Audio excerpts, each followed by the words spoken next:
Hi, welcome to learn with Career Destiny YouTube channel.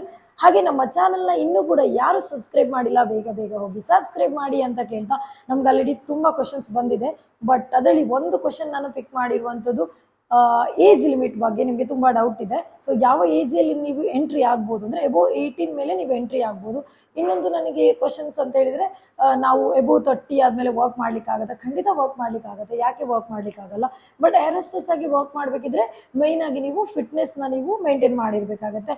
ಹಾಗೆ ground ಸ್ಟಾಫ್ಗೆ ನಿಮಗೆ above 30 ಕೂಡ ನೀವು ಎಂಟ್ರಿ ಕೂಡ ಆಗ್ಬೋದು. ನಿಮಗೆ ಅದರ ಬಗ್ಗೆ ನಾಲೆಜ್ ಇದೆ, ಸೊ ಯಾವ ಥರ ಏನು ಅಂತ ಗೊತ್ತಿದ್ರೆ ನಿಮಗೆ ಎಬೋವ್ 30 ಕೂಡ ಎಂಟ್ರಿ ಆಗೋಕ್ಕಾಗತ್ತೆ. ಇನ್ನೊಂದು ನಿಮಗೆ ನಾರ್ಮಲ್ ಕ್ಯಾಬಿನ್ ಕ್ರೂಗೆ ನಿಮ್ಗೆ ಎಂಟ್ರಿ ಆಗಬೇಕು ಅಂದರೆ ಎಬೋವ್ 18ಇಂದ 30 ಒಳಗಡೆ ನೀವು ಎಂಟ್ರಿ ಆಗಿರಬೇಕು. ಸೊ ಈ ಕ್ಯಾಬಿನ್ ಕ್ರೂ ಅಂದರೆ ಏನು, ಗ್ರೌಂಡ್ ಸ್ಟಾಫ್ ಅಂದ್ರೆ ಏನು, ಅದರ ಕಂಪ್ಲೀಟ್ ಡಿಫ್ರೆನ್ಸ್ ಏನು ಅಂತ ನಾನು ನೆಕ್ಸ್ಟ್ ವಿಡಿಯೋದಲ್ಲಿ ನಿಮ್ಗೆ ತಿಳಿಸ್ಕೊಡ್ತೀನಿ. ಬಾಯ್.